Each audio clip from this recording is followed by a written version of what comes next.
Hi, I'm Chris Overholt, President and CEO of OverActive Media.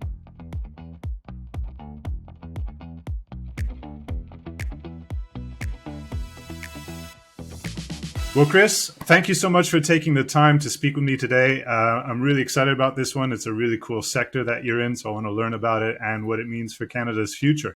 Thanks, Tim. Great to be with you. Awesome. Let's start with Overactive Media and what you are, what you do. From what I understand, is an esports and entertainment company. And what I've read is that you define your mission as redefining the future of entertainment. So, first of all, what do you guys do? And within that mission, what does that future of entertainment look like to you? And what are the trends or forces that you see shaping its future?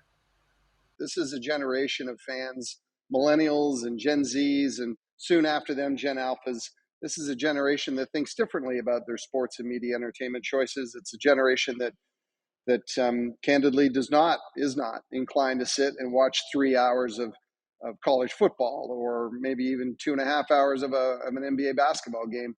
But they are inclined to spend a lot of time looking at Twitch and YouTube, following their favorite esports teams, gamers, and influencers. And it's out of that premise that Overactive Media was born just 4 years ago. You know, when we started, we thought we might own one esports franchise, and we made our first commitment to buy an Overwatch franchise from Activision Blizzard in 2018.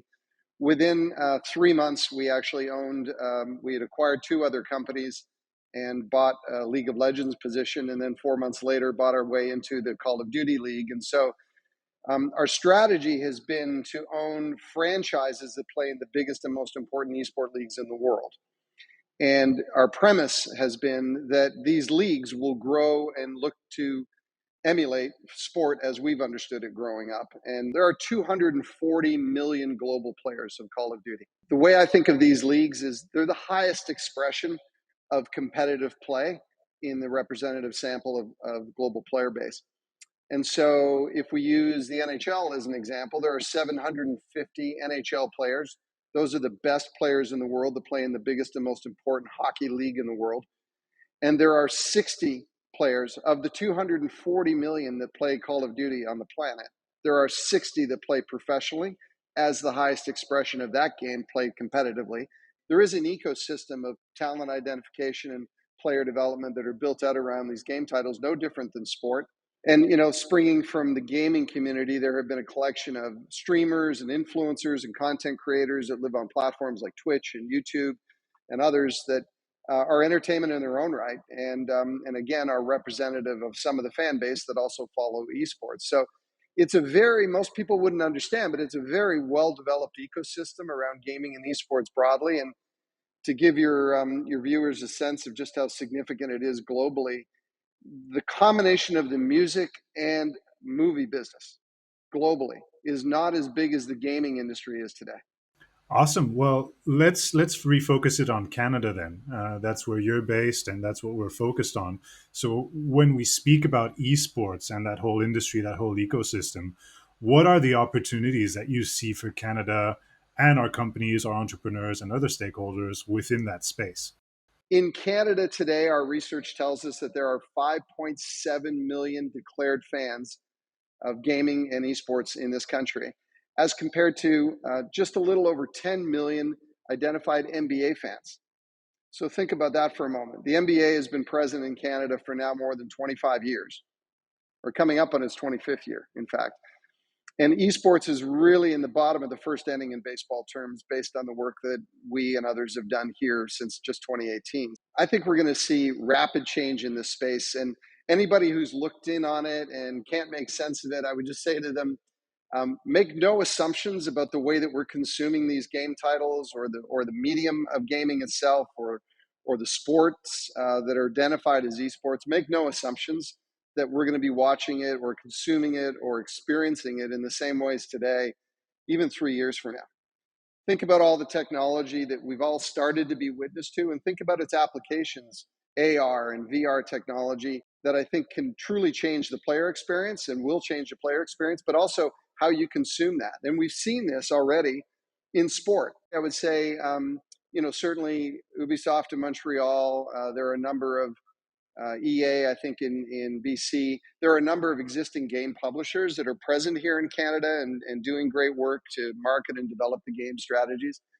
But there's room for more. And I think you're going to see, especially with the advent of Web3 and the development of the blockchain in the context of gaming and play to earn opportunities for players, and being able to tokenize rewards inside games and maybe create portability among games. I think you're going to see a lot of really exciting and fun things develop that will empower the player base, have them even more engaged. I think all of these things are going to be step change opportunities for our industry that will only drive its popularity, only drive its engagement and consumption. So when we started Overactive Media, all of us who started the company started talking about the venue that we should presuppose for our two teams here. Toronto is the fourth largest market in North America now, and our friends at Live Nation tell us it's the fifth global market for music and entertainment for them. And yet, for now, most of 25 years, there's really only been one significant venue for any of those premier acts to play. And that venue's conflicted out 100 nights a year between basketball and hockey as a start. If we could identify a tranche of land that could be well suited to building a performance venue, a venue that could serve as the convenient home for our two esports teams, but also give us a competitive position in the market to attract the premier music and entertainment acts that land to this market.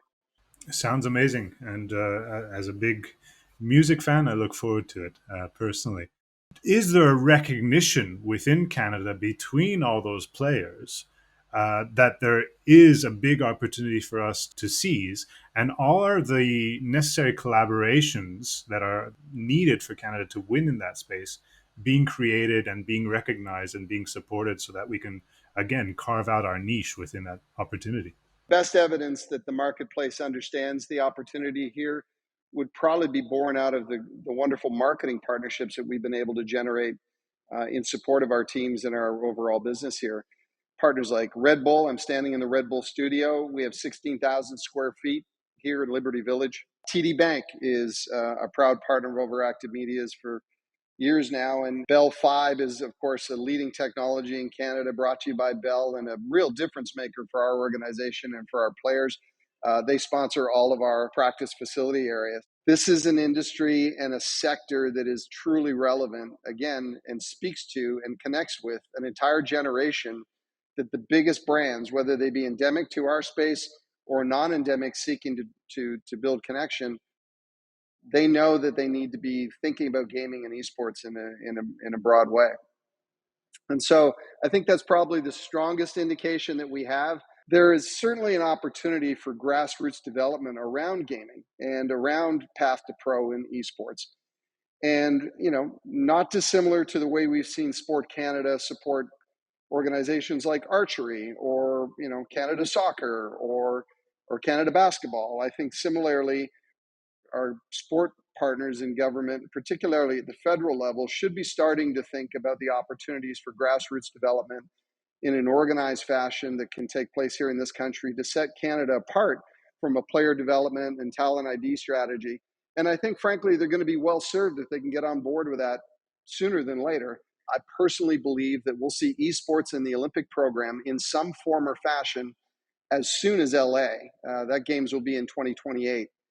And I would be shocked if esports or gaming broadly in some form isn't a part or isn't sitting adjacent to the Olympic and Paralympic Games in that year. Let's wrap it up with some quick calls to action. I'm looking for what you think different stakeholders within Canada need to do now to contribute to best positioning Canada within the future of esports. We have research that tells us 71% of Gen Zs not only play but watch. And, I can tell you that in those early days of the Raptors, we would have loved a statistic like that. So that's a huge opportunity for us to be growing audience around these esports and around our teams in particular. My constant challenge to the commercial side of our business is, again, if you're a young chief marketing officer, let's say in your early 30s, then you understand the opportunity that we see here every day at Overactive Media. If you're older and perhaps haven't been exposed to gaming, you're not a gamer yourself, or you're not, you're not paying close attention to the industry trend in the way we've been talking about today, then I honestly feel like you're missing an opportunity. And so I think, again, from a commercial perspective, if you're not a chief marketing officer, losing sleep at night, figuring out how you're going to attach yourself authentically and in a connected way to this generation of fans, you're missing it. And if you're not thinking about esports and gaming as one way to do that, then you're really coming up short.